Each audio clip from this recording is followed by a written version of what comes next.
Justice not only for the people of Gaza, but the people of Palestine and Lebanon and Yemen and Syria and Iraq and Kashmir. Kashmir!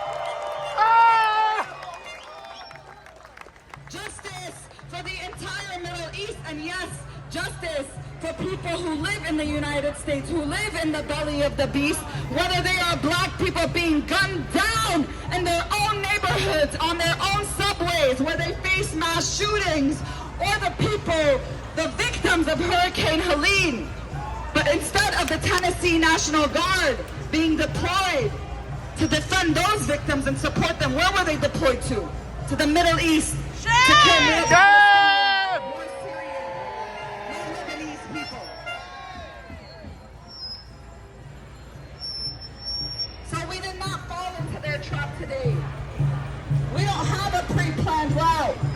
We change things up based on what makes the most sense for our community, because our biggest interest is keeping you all safe to come out and protest, not just protest, but organize in your communities, in your schools, in your universities, in your workplaces.